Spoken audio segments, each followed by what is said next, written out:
What's up, everyone?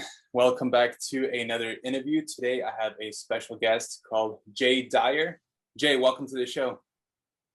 What's up, John? Thank you. Glad to be here. Yeah, so why don't you introduce yourself a little bit? Tell us what you have been up to. We see a bunch of books behind you. You're obviously a very well-read guy. Tell us a little bit about yourself and what your focus is. Yeah, thanks, man. I'm glad to be here. I do a lot of different things. I cover movies, I cover geopolitics, I cover philosophy, theology. We do a lot of debates. Written two books on Hollywood and the history of Hollywood in terms of cults and secret societies.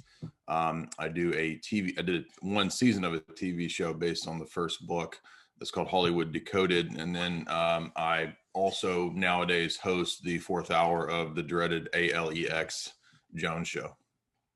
Awesome. That's I've seen that show and it's fantastic. And for you guys who are not aware, Jay has a huge knowledge in terms of philosophy as well, ancient philosophy, I believe, and also a lot of geopolitics. I believe you focus a lot on.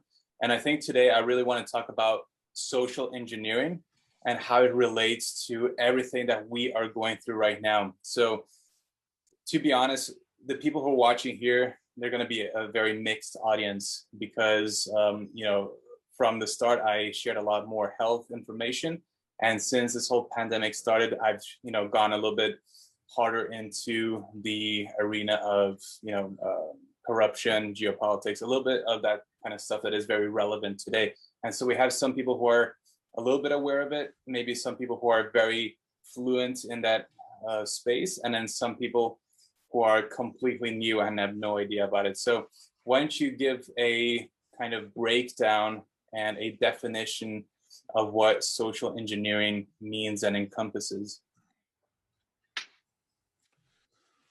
Well, one thing I would say is I was introduced to this topic through probably my undergraduate and graduate work, which was focusing on how governments and societies in the past have used different stories and narratives to control the population. And control the population can mean a lot of different things. It might mean controlling them in a literal sense of getting their numbers down. It might mean controlling them in the sense of just controlling their perception and how they think about the world. And if you think about power structures, it's kind of common sense, right? If you are a ruler, if you're a king, if you're a hierarch of some kind in some nation or in some empire, you want to control how people see the empire, how they see the world, the enemies, the external threats, etc. And most governments in the history of the world have seen fit to have a tight degree of control. Only a very few kind of historical examples have experimented with kind of giving a lot of freedom to the population and so forth. That's very rare in history. And I think that one of the pervasive, What would those nations be, or society? Well, I would say you could argue like the U.S. was an example of trying to have a limited government, but I think nowadays the illusion that we kind of live in a free society is kind of falling apart. Yeah. And so the underlying thesis, I would say, in regards to this with America and where we are today, is that we're not really free. We're actually ruled by a clique or a cabal of powerful people that are in the corporate sphere. They're in the government sphere. They're in the academic sphere. And they kind of coordinate at what are called steering committee meetings, or you might know about the CFR, the Council on Foreign Relations, the Trilateral Commission, Bilderberg, G7, G8, all these kinds of things. These are examples of unelected corporate global government already here. So the way this relates to social engineering is that these entities, who aren't always the public sort of elected leaders, this is a class of people above the elected leaders, the think tanks, the tax-free foundations, they employ a bunch of people to do scientific, sociological, psychological research.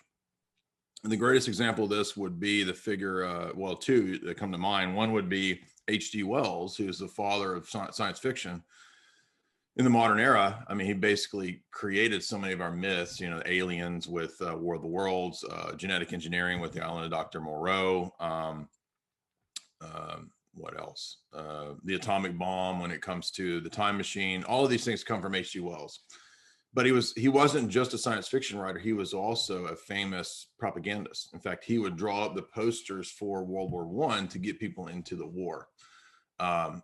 So he really forms the modern mind in terms of the worship of science. And the irony is that he even wrote nonfiction books saying that he would make science into the religion of the future.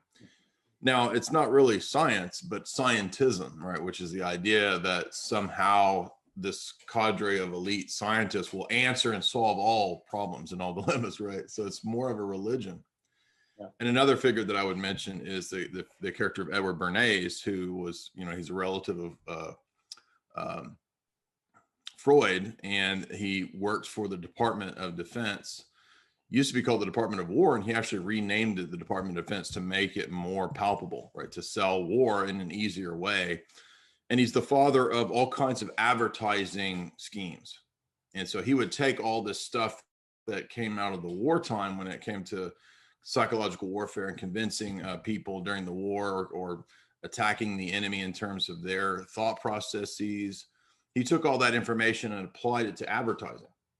So these are two key figures in the realm of social engineering. And they're just two examples amongst many, dozens and dozens of people, where we see the intentional desire on the part of the state or the shadow government or whoever, the cabal, the elite, to come up with means by which to nudge and move people in different directions. A more modern example is the figure of Cass Sunstein, who was he was one of Obama's czars. He's now, or I don't know if he still is, but for many years was at the NSA, and he wrote a book about social engineering called Nudging.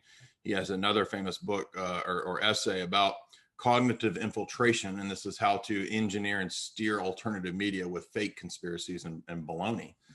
These are all publicly accessible, easy to find things. And so there's three people, H.G. Wells, Edward Bernays, Cass Sunstein, who are examples of powerful, important social engineers who believe that we can basically control the masses through all of these different means, through pop culture, through academia, through the media, through just outright lies and what's so-called science, but actually just scientism.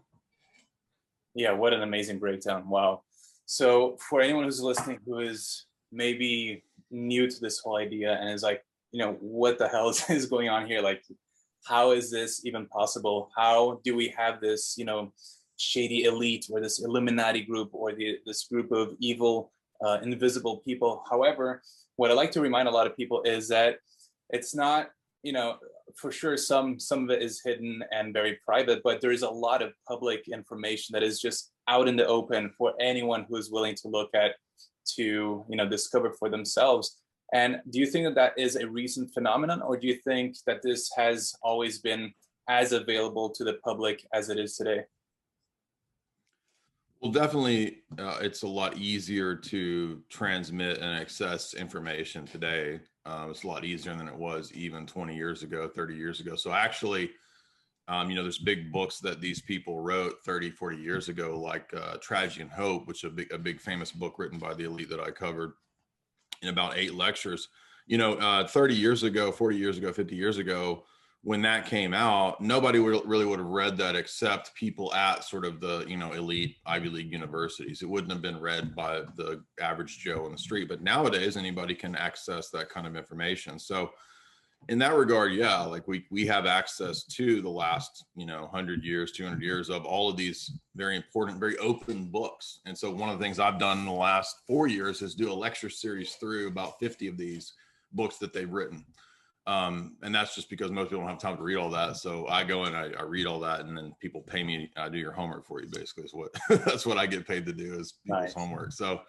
So yeah, I mean, they've written all these books. One easy example of this is a really small book that H.G. Wells, again, the father of science fiction in the modern era, he wrote Time Machine. He wrote all these books I was mentioning before that we all know about in terms of like big movies, War of the Worlds.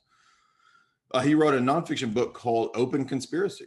And he says, yes, this plan is open. He wrote this about 100 years ago, and he said, we're going to create a global government. It's going to be a technocratic control grid. It's going to have to get rid of most people. It's going to be run by computers. Your diet's going to be controlled. What you can do is going to be controlled, tracked, and traced, all the way down to, you won't have, like I said, meat. You won't have that kind of a normal diet like people have had for millennia. They're going to alter everything to be synthetic, to be some form of genetic modification or something like that. So he wrote that 100 years ago, and anybody can go read that famous book, Open Conspiracy. Again, it's only about 100 pages, 150 pages. Wow. Yeah, and that's an amazing example, and I think Orwell's work, and there are many other authors who have kind of right, so to speak, predicted the situation that we're facing right now with extreme accuracy. And so a lot of people start to wonder whether or not they were part of that elite themselves, or who these people actually are. Is it a huge society? Is it, a few people that are just wearing masks and doing crazy rituals and stuff like that? Who, in terms of what you have read and learned over the years, how would you describe the elite or the cabal or the deep state to people nowadays? So I think there are really wealthy families that have had a lot of money for generations. They are big banking families. There are big corporate families. More obvious examples would be the Rothschilds, the Rockefellers, J.P. Morgan. Those families have had an immense amount of sway in the UK and in the US. So they had probably the upper hand, you could say, or the controlling shares in the country, if you want to put it that way. Mm-hmm. And we can know, I mean, they openly have books. So Dr. Quigley didn't just write the Tragedy and Hope. He's one of their people, by the way. He's not a conspiracy theorist. He wrote this big famous book called Tragedy and Hope, which was written for CIA operatives in the 60s. And it was written to explain to them what was actually going on and why are we funding communists if we're the West and we're supposed to be against communists, and things that didn't appear to make sense according to the mainstream narratives. Well, that big giant book was written to explain the big plan. Well, he wrote another book called Anglo-American Establishment, which is about who is really running this. And he's very open and adamant in the first few chapters that it's the Cecil Rhodeses, the Royal Institute for International Affairs, British royalty, Rothschilds, banking family, Rockefellers in the US, and he just lists them all. And so it's a very small clique of families, and then they have this, what they call the inner core, and then they have a circle outside of them of the helpers. And so about in the 30s and 40s, this plan for the global government that we're seeing come about now, they already at that time had a circle, an outer circle of a few thousand helpers. Mm. And this was people who worked in the universities, people who worked at Oxford, Cambridge, and so forth. And the idea was we're going to have to create a eugenics / Malthusian-based world order that will eventually become this technocratic or technocracy world order. So it's all in Quigley's book, and it's all in all of these other books. And what's amazing is that it's not like they hatched a plan and maybe it'll happen 100 years later. It's all of the books are part of the same plan, and they're all open about being part of this same plan. Mm-hmm. So again, it's not like there's only 50 of them. I've only read 50 of them. There's more than 50 of them, and it's coordinated. It's a continuity of agenda is, I think, the amazing point, because I started with the books 100 years ago and then read all the way up until modern day global elite writers, people like Jacques Attali, who's kind of the Kissinger of France, and his book says all the same stuff that H.G. Wells said 100 years ago. So it is a single plan, and it's all in the open.